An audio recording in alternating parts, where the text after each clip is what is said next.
Kay Jewelers' early Black Friday sale is happening now. Get up to 50% off Black Friday deals and up to 40% off everything else. Don't miss this sale. Start your season with savings, only at Kay. Exclusions apply. See kay.com/exclusions for details. This episode is brought to you by Progressive Insurance. Fiscally responsible, financial geniuses, monetary magicians. These are things people say about drivers who switch their car insurance to Progressive and save hundreds. Visit Progressive.com to see if you could save. Progressive Casualty Insurance Company and Affiliates. Potential savings will vary, not available in all states or situations.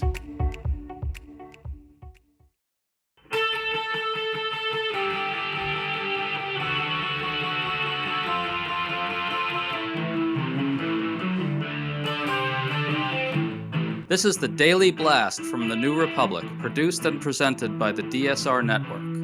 I'm your host, Greg Sargent.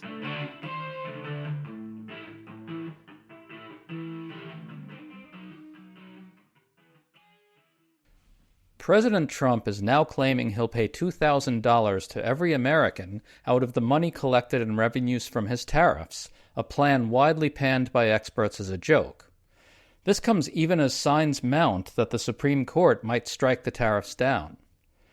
Now Trump has made all this worse by issuing two new public statements about the tariffs. In one, he claimed his tariffs have pulled in $2 trillion in revenues. In the other, that number suddenly ballooned to $3 trillion. We think Trump badly damaged his case with this absurdity because it underscores yet again just how reckless and blundering his handling of the tariffs has been all throughout. However all this turns out in coming weeks, we're looking at a pretty serious fiasco ahead, and here to help us work through this mess is Alex Jaquez of the Groundwork Collaborative, a trade advisor under Joe Biden. Alex, thanks for coming on, man. Thanks for having me, Greg. So just to set the table here, Trump claims he wants to send $2,000 to every American out of the tariff revenues, but experts are saying it's really fanciful. There's no way you could possibly have that amount of money in the revenues. Can you quickly bring us up to speed on that and also on what the Supreme Court is about to decide? Sure thing. So Trump has taken to his favorite policymaking forum, Truth Social, to make yet another guarantee that Americans are going to receive dividend checks from the revenues collected by tariffs. I'm old enough to remember the last time this happened, I think in the spring, when it was $5,000 checks. Those never materialized. The Republicans in Congress passed a tax bill with a number of tax changes. They also didn't send any checks. So I'm very skeptical. Of course, there's not a lot of data out there or implementation examples given by President Trump, but I'm very skeptical that these will come through as well. I wouldn't be budgeting an extra $2,000. And to your point, they, depending on how you slice it, that may already exceed the revenues that have been collected by Customs and Border Protection so far for the tariffs that have been enacted. And those are on thin ice. We saw during oral arguments last week between the Trump administration and the Supreme Court that the justices were extremely skeptical of the president's case. And this is the argument under the International Emergency Economic Powers Act, more commonly known as IEEPA, that the president has wide latitude to do basically whatever he likes, including impose tariffs under a national declaration of emergency for a threat that emerges outside the United States. The emergency that he's claiming to supposedly justify these authorities is our trade deficits, which is not an emergency. Now, let me ask you, Alex, if the Supreme Court does overturn the tariffs, as looks very plausible, though it's hardly certain with this court, there's the small issue of what to do about the revenues that have already been collected. They might have to be given back, I guess. Can you explain this dimension of the problem? That's right. About $90 billion has been collected under the IEEPA tariff specifically. There are, of course, a number of other different tariffs in play right now. It's getting hard to keep track. But the argument from the small businesses that have brought the case against the Trump administration is that if these tariffs are invalidated, they will be owed back pay, essentially a refund. And I've worked with the men and women of Customs and Border Protection who are responsible for collecting these tariffs at the border and then rebating them if something happens. And it's going to be a logistical nightmare. These are billions of dollars collected from thousands and thousands of importers, and they simply don't have the manpower to be able to do it right now. It really seems like it's a catastrophe in the making. Well, here comes the main event. In 2 tweets, Trump raged that the people who are suing to overturn the tariffs have told the Supreme Court that there would be far less in revenues to pay back than there actually would be. Trump is saying this because he's trying to imply it would be an even larger disaster than it already looks like if the court did overturn the tariffs. He's trying to dissuade them from doing that. So now I'm going to read 2 lines, one from each one of his tweets. The first one, quote, "The actual number we would have to pay back in tariff revenue and investments would be in excess of $2 trillion, and that in itself would be a national security catastrophe." That's the first one. Now here's the second one. In it, he says the return of funds would be in excess of $3 trillion. So it went from $2 trillion to $3 trillion in a matter of hours. Alex, that's quite a difference, isn't it? It's quite a difference, and it's interesting that Trump's arguments, which he has been pushing forward for several months now on Truth Social, do not match the arguments that his lawyers are making in court. Trump, it seems, is trying to pressure the justices by implying that this will be some massive economic disaster if they rule against the tariffs. But of course, the justices seem to be focused squarely on the legal interpretation of the IEEPA statute. And so I think by becoming more and more hysterical and exaggerating, he's not doing himself any favors. Yeah, and I think it bears underscoring as well that, yes, it would be a logistical nightmare, as you said, but it would be handleable. It's not actually a national security catastrophe if tariff revenues that were illegally imposed on people have to be paid back. It would be because Trump did something illegal. That would be the cause of this catastrophe. That's right. It's not actually uncommon for importers to pay tariffs at the border and then have a case that is adjudicated in some way or have an exclusion that is accepted that requires them to be rebated. The issue is this usually happens at a much, much smaller scale than the global tariffs that we're talking about right now. So yes, it would take time. And then I think the other dimension to this is that it's very clear that if these tariffs are struck down, Trump will immediately move to start using other statutes to try to recreate them in the aggregate. And so they'll have to be dealing with both the collection of these new tariffs as well as the rebates from the illegal tariffs. So what do we know about how much in revenues actually has been collected? You used a number earlier in the discussion, but that sounds like it was only for one type of tariff. Do we have any sense of what the total is? He says it's $2 trillion. Wait, no, he says it's $3 trillion. Do we have any idea what it actually is? Certainly. So none of that is close to what we have collected to date, which is certainly much higher than we generally collect under tariffs. We've raised about $174 billion, including the existing tariffs that we had on. And I think about 115, 120 billion of that is new. So certainly we've collected revenue. And if you look at the estimates for the long term over 10 years, I think that's where you get into these estimates of 2.2 to 2.6, 2.8 trillion, depending on who you're asking. But of course, that depends on a number of things, including the fact that, or including the assumption that people don't get sick of paying extra money for their imports and start reducing their spending. He just made these numbers up, right? Just to be clear, he often goes into the trillions, and that's always usually a pretty reliable sign that he's pulling numbers out of his ass. That's what happened here, right? It very much seems to be the case. It is also in keeping, as you said, with many of his other claims on how much revenue we are collecting, how much money we are raising, and how much prices are going down. Just simply hard to tell where he's getting these numbers, if not from thin air. To stay up to date on all the news that you need to know, there's no better place than right here on the DSR Network. And there's no better way to enjoy the DSR Network than by becoming a member.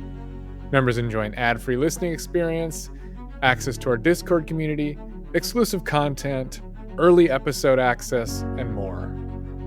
Use code DSR2025 for a 25% off discount on sign-up at thedsrnetwork.com/buy. That's code DSR2025 at thedsrnetwork.com/buy. Thank you, and enjoy the show.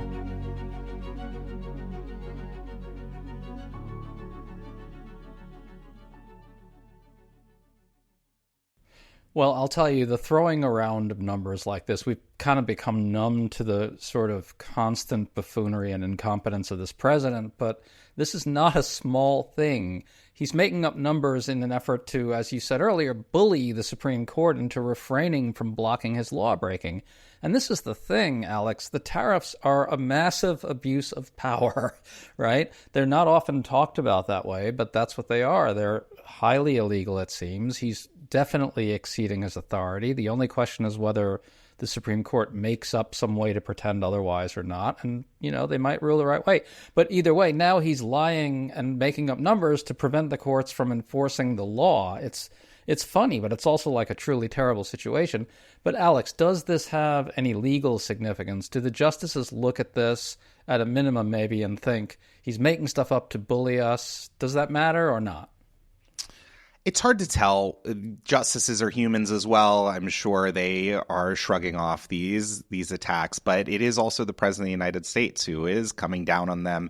But it really seems that during oral arguments, he had very few defenders. Justice Kavanaugh seemed sympathetic to the case, but even Roberts and Amy Coney Barrett were asking extremely tough questions and did not seem persuaded in the least by the administration's responses. There's another layer to the perversity of this that I want to try to get at. In one of his tweets, he says, quote, "Those opposed to us are giving low numbers so that the court will think it is easy to get out of this terrible situation that these anarchists and thugs have put us into," close quote.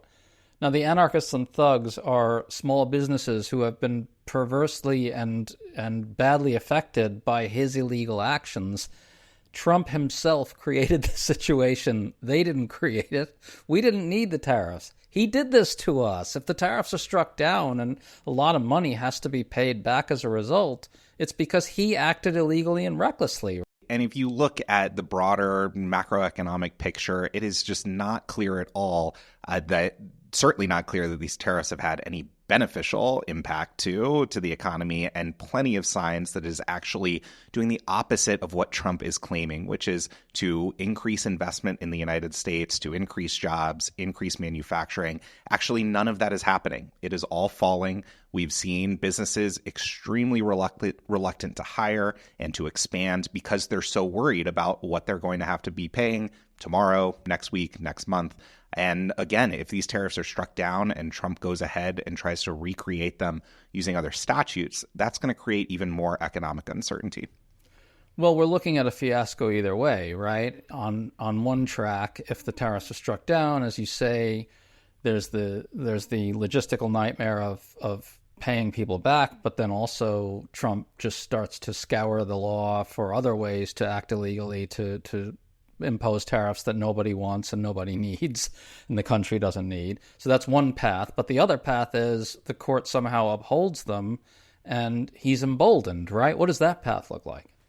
Absolutely. If the Supreme Court upholds the interpretation of IEEPA that the Trump administration has used, it really is hard to see where that authority would end. And we've already, as hard as it is to believe or to remember, Trump has actually walked back many of his existing, quote, Liberation Day tariffs and reduced those tariff rates from the absurdly high numbers that he had started with in April.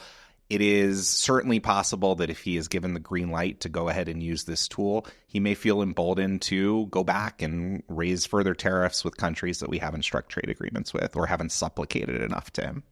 This is the fundamental dynamic. Whenever Trump gets his way with his illegal actions, it encourages him to do more lawbreaking, right? Exactly right. Well, and there's also another big story here I just want to touch on, which is that on a number of fronts, he's created this mess that he is now forced to try to clean up.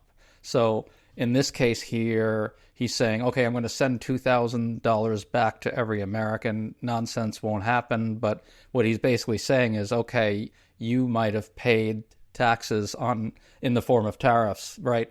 Taxes that were passed on to you by importers who paid the taxes. Well, I'm going to make you whole by sending you the money back. Same thing happened with China and with farmers. He's now talking about giving lots and lots of money to farmers, but he screwed the farmers with the tariffs. And he is making this quote-unquote great deal with China, but as a lot of news organizations have pointed out, he's simply restoring a status quo that he wrecked. So again and again and again, we're seeing that pattern. Can you talk about that big picture? Sure. I think that there is no big picture when it comes to Trump and his strategy for trade and industrial policy. What we've seen is jumping from issue to issue, trying to patch up these holes as they spring leaks with no real overarching implementation agenda or strategy that is driving him forward other than making deals. And what those deals mean, I think, are up for interpretation. They often mean whatever is good for Trump.